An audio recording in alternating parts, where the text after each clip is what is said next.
Tasmai Shri Guru Vargandarva Govinda Gringanai Savande Pashadatoyesham Sarvanam Shubhankara.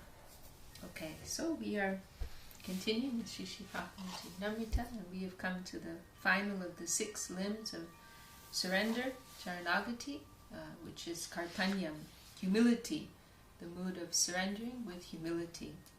And we're going to hear some very extreme expressions of humility and lowliness. And we have to remember, that this is not something to be imitated. Don't try this at home. Yes. These are the moods of this type of mood. It only comes from someone who's so deeply situated in the transcendental world, who's so deeply connected with the plane of such extreme purity that by contrast they feel themselves to be very impure.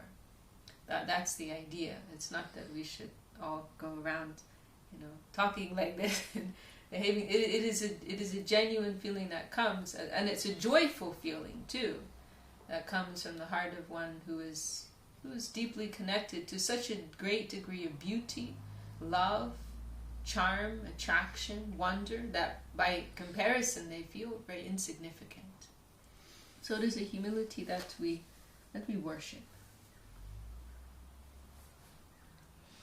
Okay, so we are on verse number 12, chapter 8. Bhagavad Kripo Palabda Mahatmyasya Tat Kainkarya Prarthanapi Odatyava Eva Pratiyate. Even to pray for the Lord's servitorship is felt as an impertinence when the glory of the Lord is realized by His mercy. Though even shyness will come within one's heart to approach the Lord, to pray for His connection. Digashuchim avinitam nirdayam mam alajam Paramapurushayoham yogi varya gra ganyai vidishiva sanakadyer dhyatam atyanta duram tava parijana bhavam kamaye kamavritta. This is spoken by Prapanna-jivanamrtam. Fie on me, an impure, impertinent, hard-hearted, and shameless fellow. O Supreme Personality, simply governed by my whims, do I dare to aspire for your servitorship, a position practically inconceivable to great powerful personalities like Lord Brahma, Lord Shiva, and the 4 Kumars. So we were talking the other day about the dignity of having the position of a servant to the Supreme Absolute. It is actually such a high position that even these great rulers, these great devas, they cannot attain that. That what appears to be some humble, insignificant position of servitorship is actually unattainable even for the greatest persons within the material realm. So it is not a cheap thing, it is not a light thing, it is the most dignified thing.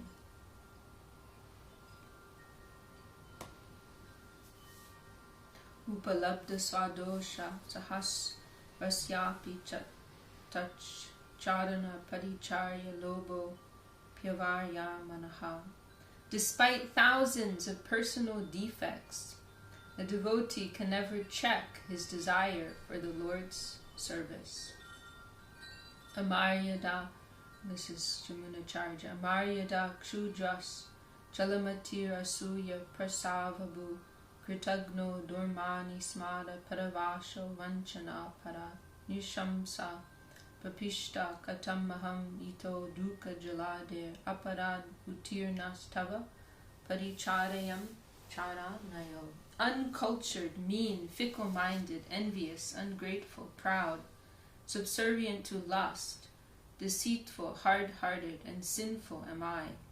O Lord, how will I ever be able to cross this insurmountable ocean of misery and attain to the service of your lotus feet? And this illumination is so nice of Srila Sridhar Maharaj, because he's drawing out this very positive angle that even though, in the course of one's development they be confronted by so many impurities within themselves, they're not giving up.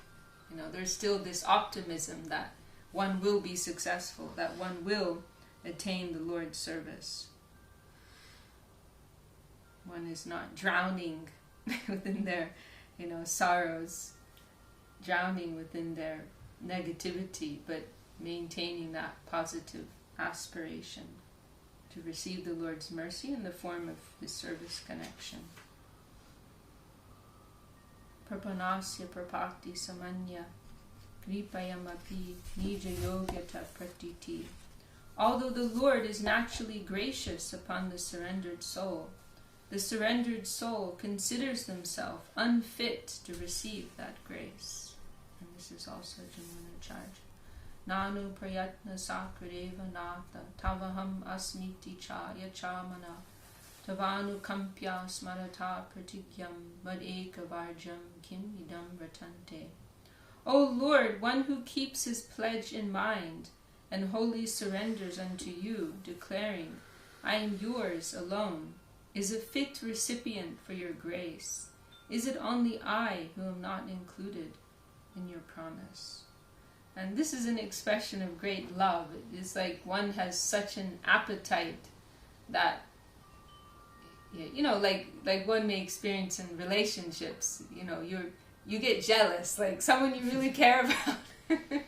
You feel someone else. Actually, you get so much of their company, but if you see them giving some attention to someone else, you feel jealous. Oh, I don't get there. They love that person more than me. And it may be, completely, distorted version of thing, but love, it does that, and it makes you feel like you're missing out, it gives you this hunger, this appetite. And so this expression is like that.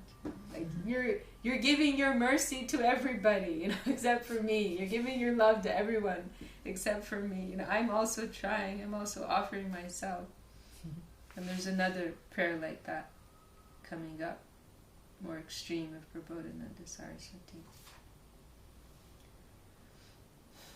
Suspashta Dainyanatma Vigyapti, heartfelt petition in stark humility. And this is also Jamunacharya.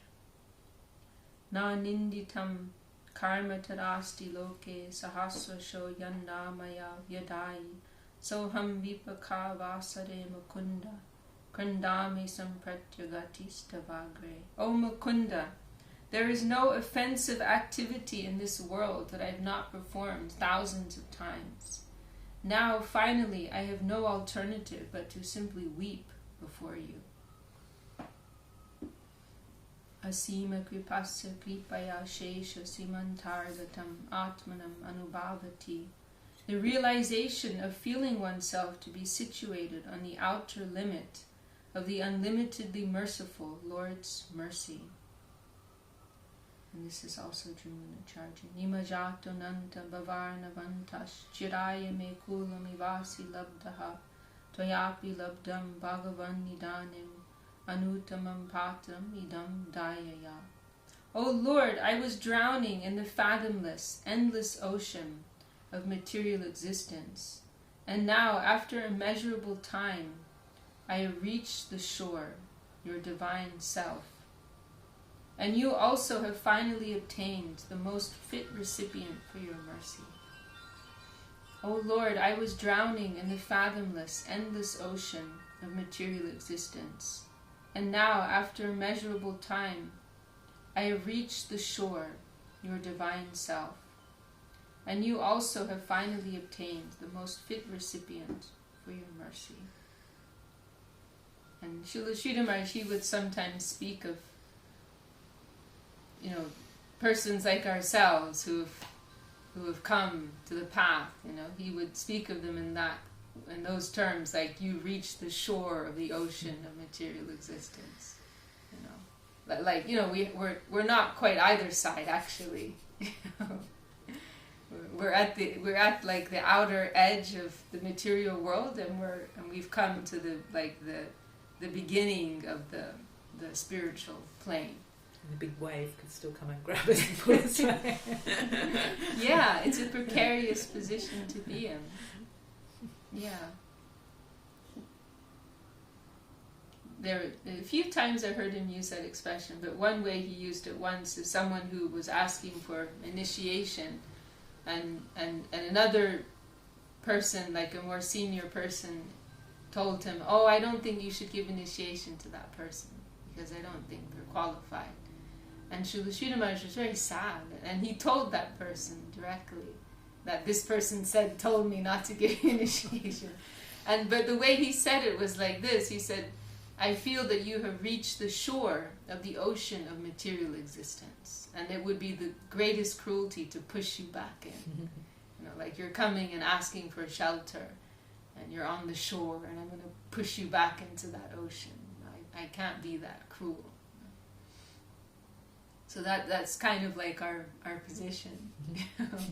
We've been floundering in that ocean for so many ages of time, and now we have received some clarity, some divine grace, and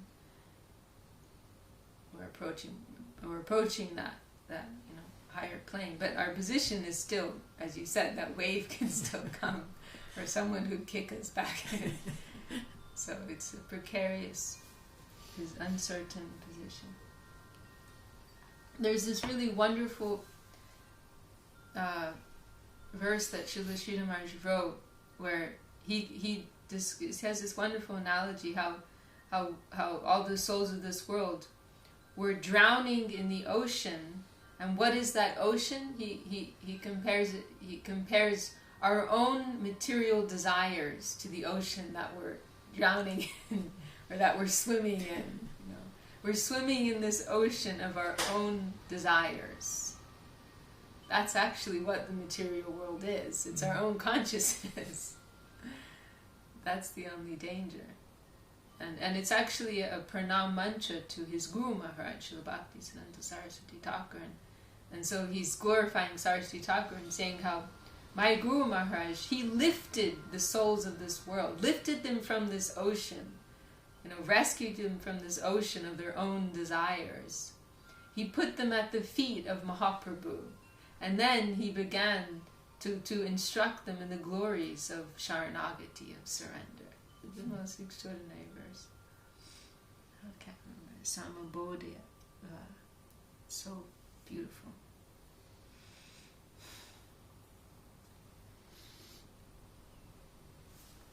Oh Lord, I was drowning in the fathomless, endless ocean of material existence, and now, after immeasurable time, I have reached the shore, your divine self, and you also have finally obtained the most fit recipient for your mercy. Bhagavad Bhaktasya Swasmin Dinatra Buddhi Eva Swabhaviki Natu Bhaktatra Buddhi. A devotee of the Lord naturally considers himself to be lowly, and never does he consider himself a devotee. Dina Bandhur iti nam tesmadam Yadavendra patito ham utsahe Bhaktavatsala taya tvayishute mamakam hritayam ashukam pate. O Yadavendra, speaking to the Lord, and this is spoken by someone called Jagannath. O Yadavendra, when I think of your name, Dina Bandhu, friend of the fallen, I whom have fallen feel encouraged.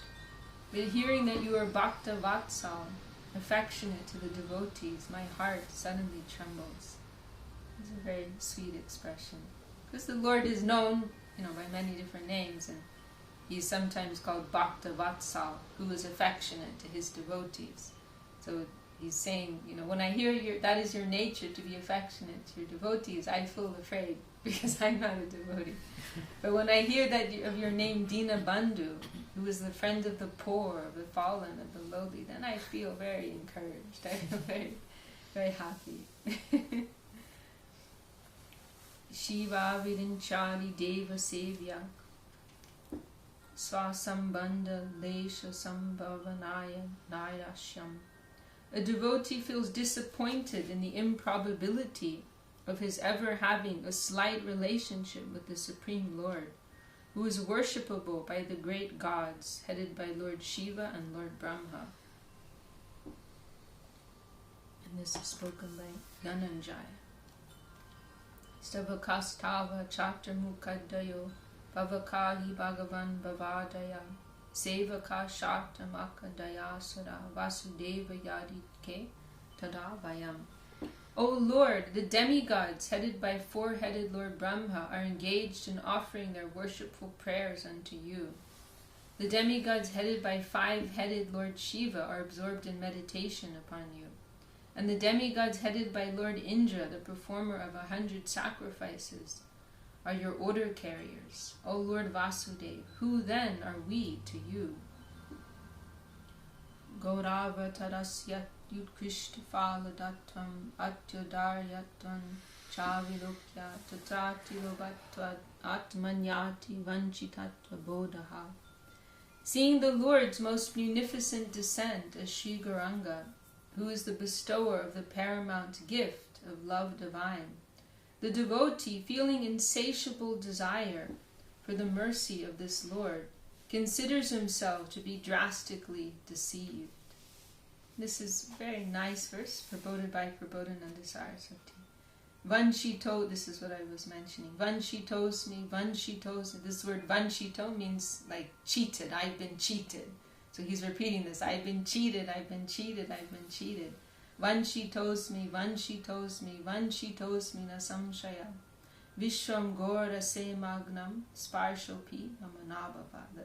The whole world has been flooded with this Gora Ras, with this love for Mahaprabhu.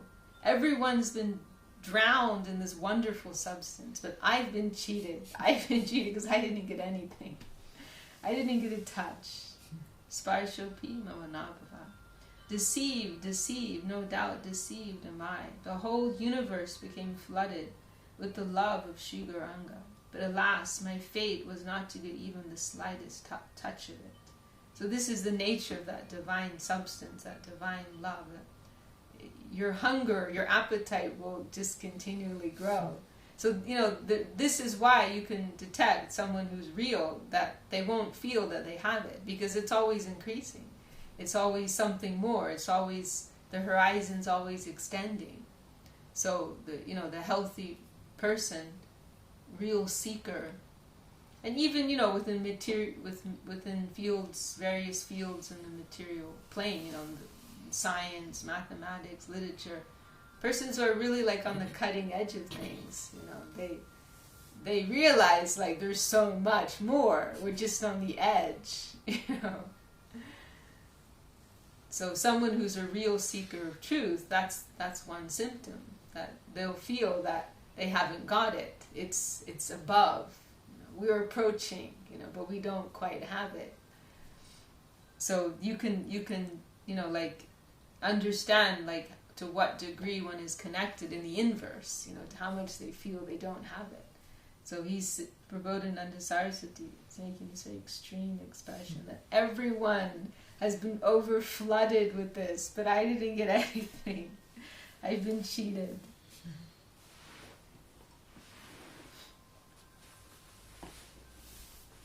Shri Gaur Seva Rasa Gridnu Janasya Tada Praptya Shankaya Kedokti. The lament of one deeply aspiring for the service of Shri Gaur Hari, in the apprehension of not attaining that service. And this is spoken by Pratapa-rudra. And this is a very wonderful Leela, divine play of the Lord. He was the king of Orissa, where Mahaprabhu was based. And that time, the social, the social norms were very strict, and there was very, particular behavior that was expected of persons in their different positions in society. And so that time, Mahaprabhu, he's a sannyasi, he's a renunciate, and so it was considered total taboo for someone like that, like Mahaprabhu, to meet with someone like a king, because a king means women, a king means money, king means all types of worldly pleasures. So for someone who's living a life of celibacy, it would be looked down upon for them to mix. That was the social idea at the time, and of course some reason. But there was a lot of, there would be criticism. And so Mahaprabhu, he, as a sannyasi, he followed all of these things very strictly to maintain the respect of society, so people could listen to what he was giving, to what he was telling. And so this also provides this social thing, provides the platform on which this play could take place, like this exchange of love. Because so Prataparuja, he's like on this mission, like he wants to meet with Mahaprabhu, but Mahaprabhu's sworn to not meet with anyone like that, to meet with the king. And so it's kind of like a theme running through Chaitanya Charitamrita. The king is like always earnestly trying to find some way to meet with him. Mahaprabhu is always rejecting him. And it's actually really beautiful, because you see that exchange of love and how Prataparuja's desire is like intensifying. And also what's very wonderful is we see Prataparuja, he appreciates not only the Lord, but he appreciates the devotees of the Lord. So he's repeatedly going to Mahaprabhu's closer devotees and asking them like for advice, like trying to get their recommendation and trying to, get them to give their recommendation of him to Mahaprabhu.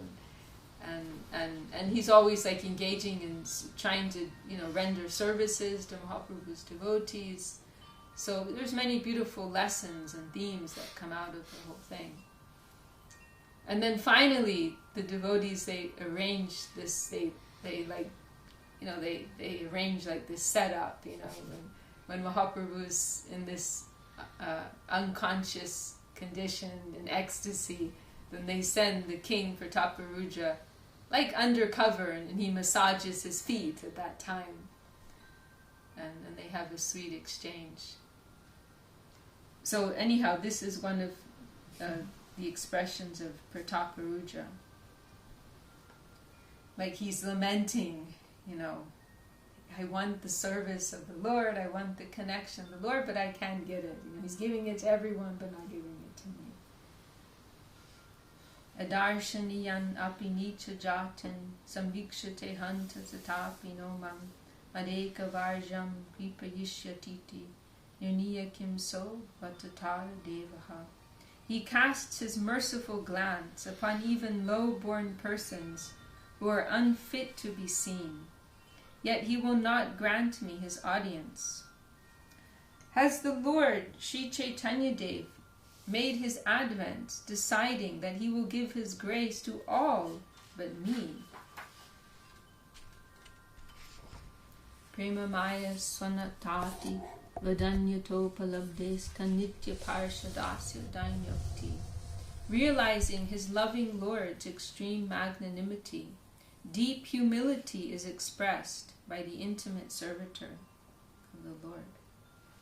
Realizing his loving Lord's extreme magnanimity, deep humility is expressed by the intimate servitor of the Lord. So beautiful. This is what we've been saying. Coming in connection with something so extremely wonderful. Humility is the natural outcome of that.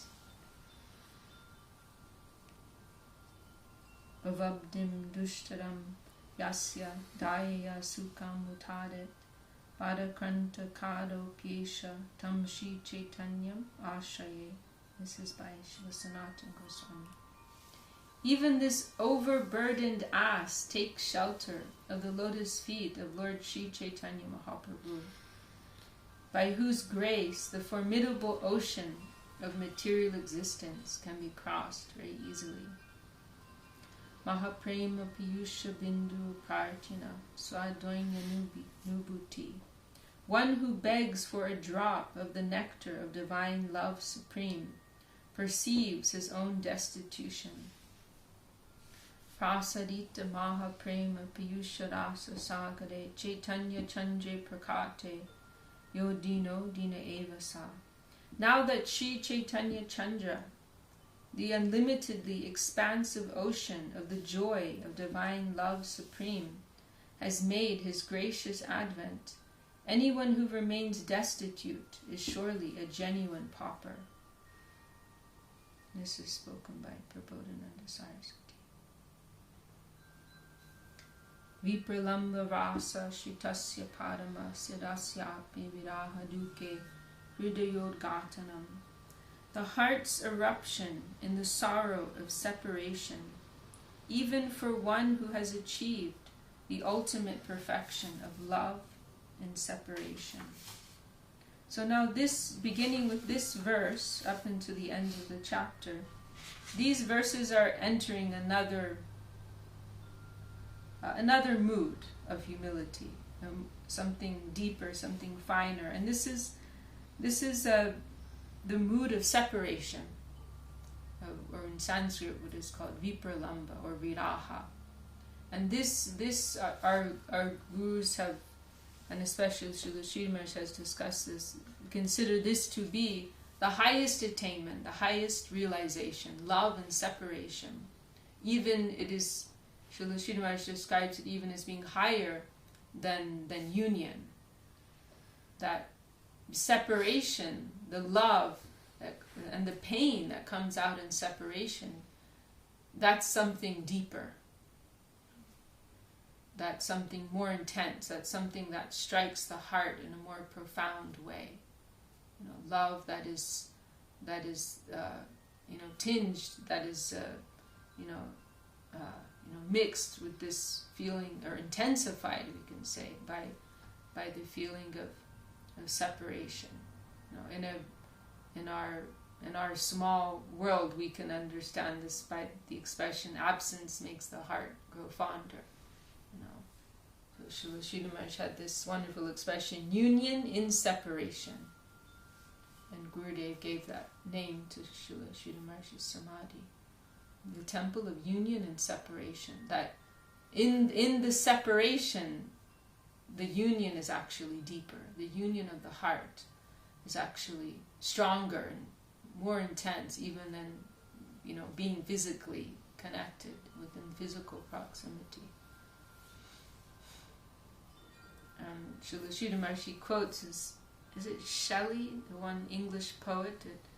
He has some very nice lines of poetry about this point, that our sincerest laughter with some pain is fraught. And then what's the other thing that he says? Our sincerest laughter with some pain is fraught. Let me see if I can find it. It's such a nice line. Shelley's really good. He quotes it in Subjective Evolution, but let me see if I can. Laughter.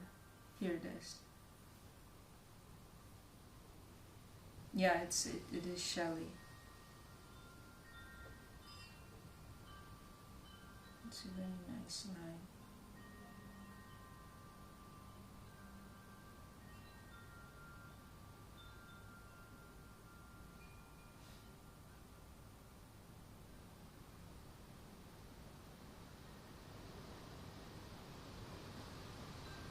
Here it is. We look before and after and pine for what is not. Our sincerest laughter with some pain is fraught. Our sweetest songs are those that tell of saddest thought. Our sweetest songs are those that tell of saddest thought. That element of pain, it actually strikes more deeply to the heart. So this is understood to be a more profound expression of love, that love and mixed with the pain of separation. And so this brings one to this position of humility. It is an expression of humility that will come as a result of that. And so these last verses in this section, they are in that mood, in the humility of one in separation with the Lord. And so this is a very profound, mood of Sharanagati, of surrender, very elevated and very worshipable. So So as we said, when we started this chapter, humility, it is the first mood, and it's also the last mood, and that humility and love, they have this, circular relationship where they feed each other. Love feeds humility, divine love feeds humility, humility feeds love. So now we're hearing this expression of humility as the outcome of a heart in separation from the Lord. And this verse in particular, that is beginning this last section, this is described as being the highest verse, in existence, and it is said to be an expression of Srimati Radharani herself, which came through the heart of Madhavendra Puri.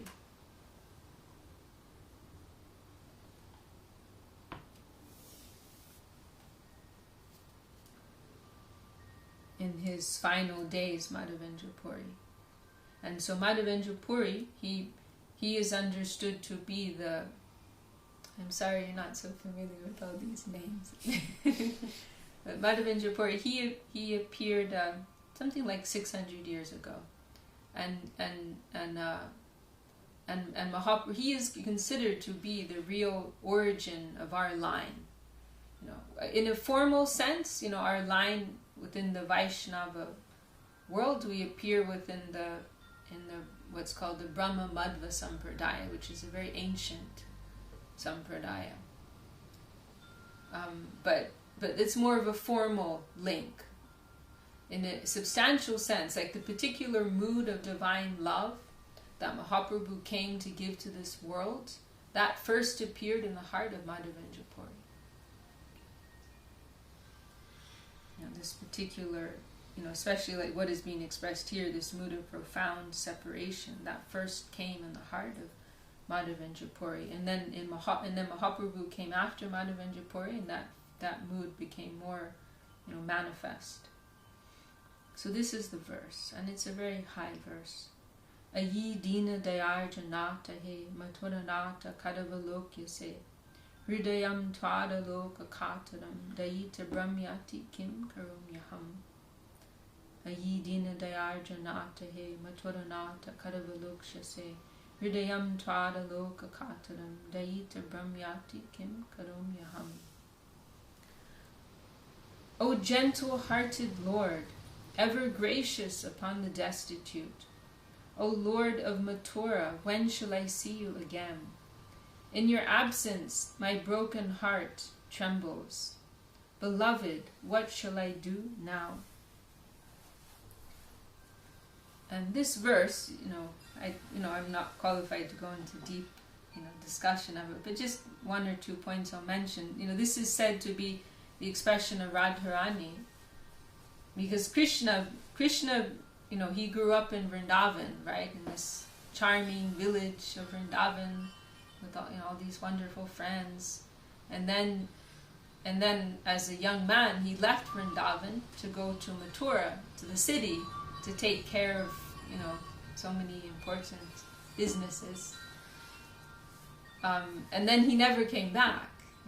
So he became this great, member of the royalty in Mathura and Dwarka, and in a sense he abandoned his simple, village friends. So there's this play here, there's divine play, and so here, there's this Krishna is being referred to as Mathuranath, means the Lord of Mathura. So there's like some poke here, like before you were our friends. And now you've left us, now you've left us for the big city people, and you've abandoned your simple cowherd friends here in the village of Vrindavan. So like calling him by that name, like you're the Lord of Mathura. And who are we? We are very simple, we are Dina, and also, he's also referred to, there's many different moods here. The Lord is also being referred to as Dina Dayar Janat, who means here it's translated as ever gracious upon the destitute. Something like the who is the Lord of, O Lord, who is merciful upon the poor. like upon the deen, who's merciful upon the lowly, the destitute, the poor, like that. So, both, like I'm like saying I'm in that condition right now, like in separation from you. I'm in this destitute, without your love in my life. I'm in this, broken condition.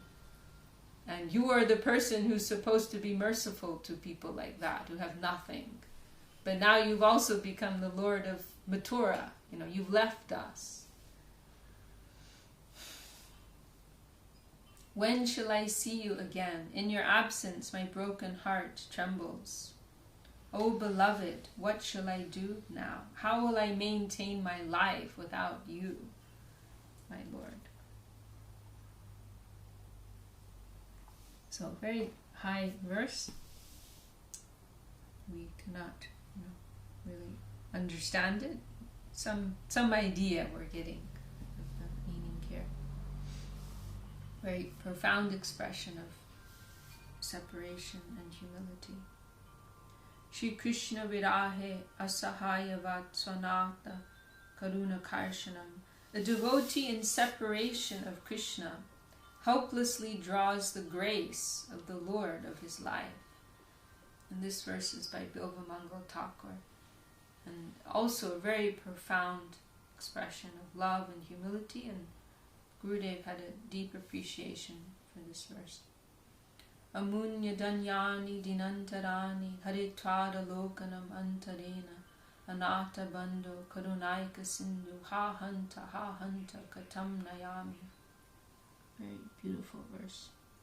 Amunya danyani dinantarani haritvada lokanam antarena anata bandho karunaika sindhu ha hanta katam nayami. O Hari, O guardian of the shelterless, O one and only ocean of mercy, how will I pass my unblessed days and nights without a glimpse of you?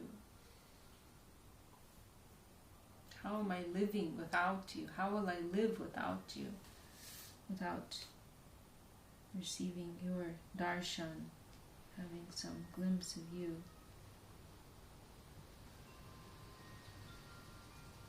And it's very interesting. This verse we heard from Tyagi Maharaj, that this must, whenever Gurudev's last visit was to America, maybe it was 2007. I think it was 2007. It was Gurudev's last visit, and this was like the morning he was leaving. It was his very last gathering with the devotees.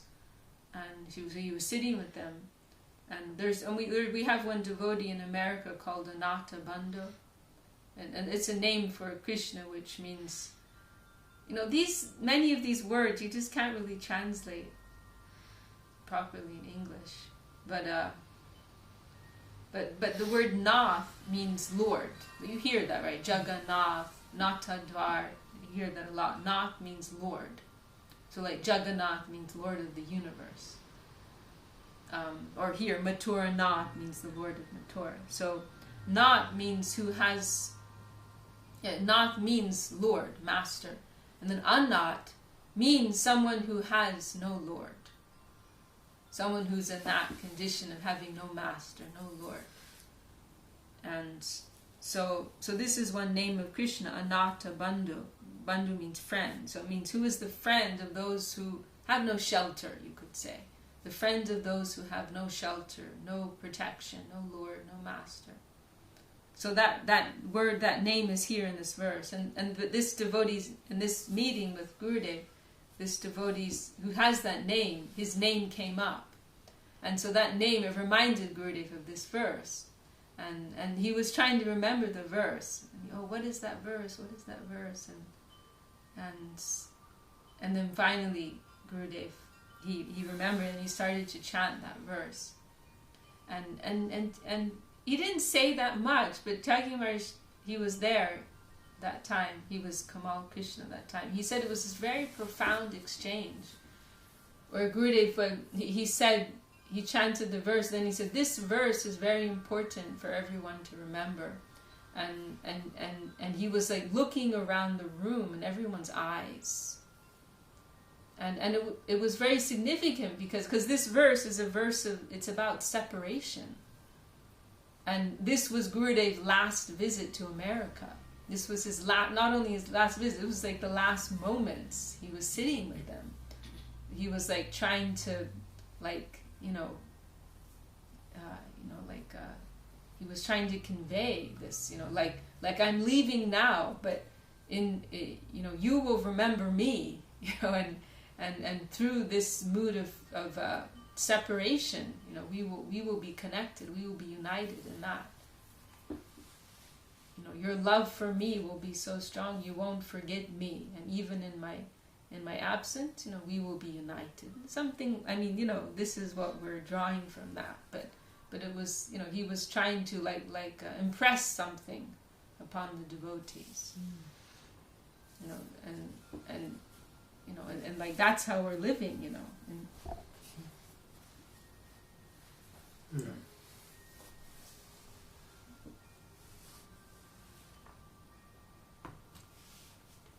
O Hari, O guardian of the shelterless, O one and only ocean of mercy, how will I pass my unblessed days and nights without a glimpse of you?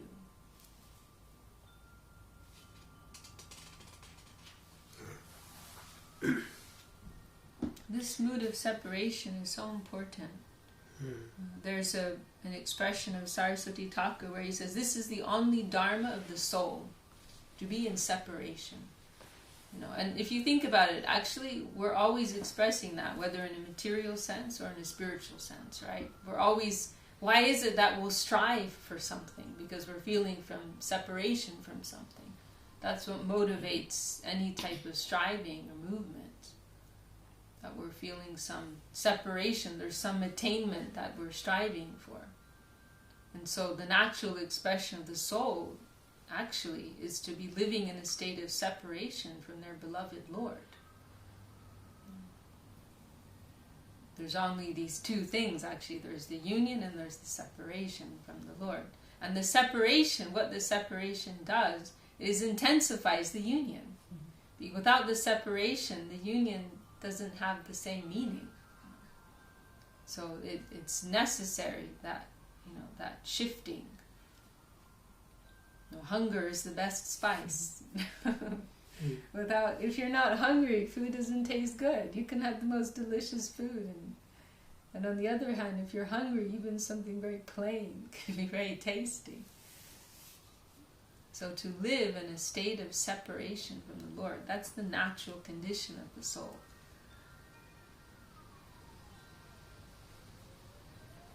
Rajendra Nandana Virahe Taj Jiviteshvara Jiviteshvarya Swayam Nupaya Apidasivat Karpanyam. Like a maidservant, even Sri Radhika, the heroine of the son of King Nanda, humbly petitions the Lord in his separation. Hanata Ramana Preshta Kasi Kasi Mahabhuja Dasyaste Kripanaya Me Sakyadarshaya Sanidim. O Lord, my loving consort and dearmost hero, where are you? I am your poor maidservant. Please come to me. Spoken by Srimati Radharani. Vipralambe Shri Krishna Valabanam Api Grihasak Tava Dainyokti. Like persons attached to hearth and home, even the gopis, the damsels beloved of Lord Shri Krishna, humbly petition the Lord in his separation. So this is spoken by the gopis. Ahushchate, and this is a very wonderful verse. Ahushchate nalina nava padada vindam yogeshware hidi vichincha magada bodhai samsada kupa patito taranava lambam geham jusham api manastu diyat sadana. Ahushchate nalina nava padada vindam yogeshware hidi vichincha magada bodhai samsada kupa patito taranava lambam geham jusham api manastu diyat sadana. O lotus-naveled one, your lotus feet, eternally held as the object of meditation, within the hearts of the greatest yogis of profound intellect, are the only resort for delivering those fallen souls, for delivering those souls fallen into the well of material life.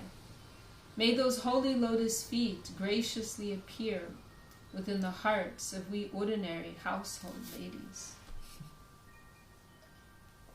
So this verse comes at a very significant moment.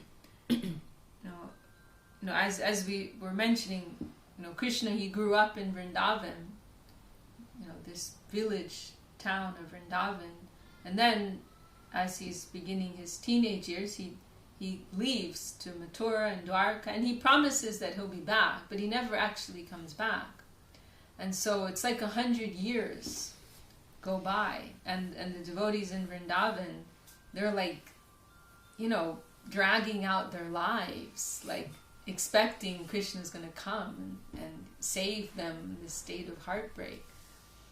And then what happens is there's this gathering at Kurukshetra, where there's a holy river there, because there's an eclipse approaching.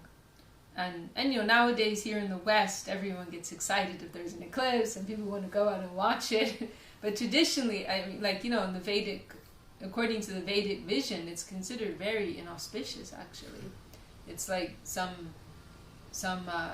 there's some chance like the planets can collide and there could be universal destruction or something like that. So it's considered very inauspicious. And so traditionally persons will go to a holy river and they'll bathe and they'll be in a prayerful state. So there was some moment like that was approaching, and so many persons gathered at this particular holy site in Kurukshetra, including Krishna coming from Dwarka, and including the residents of Vrindavan. And so there was this extraordinary meeting, and Krishna's coming like as this royal prince with his royal entourage, and then there are his old childhood friends, these simple village persons, and they had this like kind of hidden meeting. Krishna meets with his parents, and then he also meets with his girlfriends, the Braja Gopis. And so they have this profound exchange, and is as our gurus have explained, it's a very peculiar thing, but it actually makes the heartbreak even worse, because instead of getting some relief, it's like an anticlimax, because here's Krishna and here they are, but this is a different Krishna. This is this big royal figure, Krishna. And this isn't the Krishna that we know, playing his flute and his simple cowherd dress, who we can have, natural loving exchanges with, and we're in the Vrindavan forest is here, and so on and so forth. It's Krishna, but it's not Krishna that they know. So it actually intensifies their pain of separation. So it's a very extraordinary moment. But there's this exchange that's described in Bhagavatam, and this is the principal expression recorded of the Braja Gopis, that what they tell Krishna. And there's actually 2 layers of meaning here. And so there's like one layer of meaning, which is what's presented here, like this very humble expression, like we're just these simple like village ladies, we make butter for a living, who are we, in our audacity we're praying that you will give us your love, your mercy. The Yogeshware, Hridivichincha Magada boy, great elevated yogis and the intelligentsia, they're meditating upon you, and the souls of this world, they're worshipping you for some relief, and all these great persons are approaching you, and who are we? We're just these simple, cowherd ladies, and we're praying that your holy feet can appear within our hearts. So on one level it's this expression of deep humility, but in Chaitanya Charitamrita, Kaviraj Goswami, and Gurudev relished this, Gurudev loved to talk about this, and Kaviraj Goswami draws out another layer of meaning where they're actually like rebuking Krishna. And like, because what Krishna does is he's a little naughty, and he tells them like, oh, you just meditate upon me and you'll come to me, you know, like, and they're like, that's not our problem. Like, our problem is we can't stop meditating on you. We can't stop thinking about you. You're telling us to just like remember you and we'll come to you. Like, that's the problem. We wish we could stop remembering you. So they're saying here, like you think we're just like these yogis who, or these, you know, like abstract thinkers who are like approaching you in this very like remote and distant and abstract kind of way. Like, we're happy with that kind of connection with you. Like, we want an intimate, loving family relationship with you. You know, you're our beloved friend. You're our lover. It's not like we're going to be happy just to sit and chant some mantras and think of you. You know, we're not like that, you know. And these people, they're approaching you because they want something. You know, they want to be liberated from this world, or they want to get something in this world. We're not interested in that. We just want love. That's all. You know, so don't give us this nonsense. And there's a line there, Deho smriti nahi jar, that like the gopis, like there is mentioned here the well of material existence. Like the gopis, they're not even conscious of their own bodies. They're on such an elevated platform. Like, there is no well of material existence. There's no ocean of material existence for someone who's not even conscious of their body, because they're so conscious of Krishna. They're so Krishna conscious. They don't even know their own body. You know? So what is this?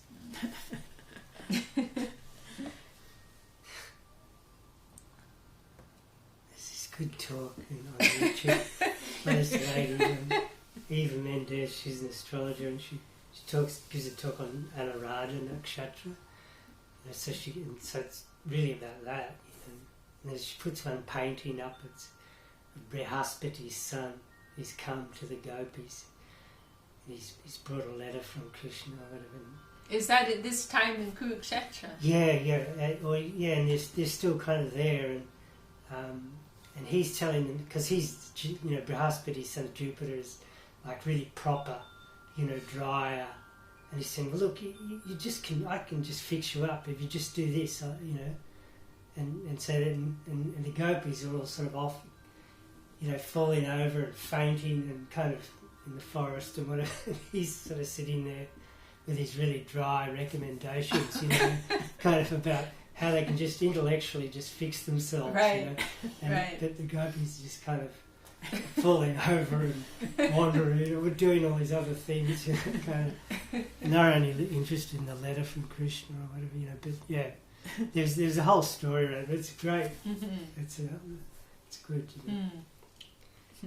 She got right into that whole idea, you know, with Anuradha, you know.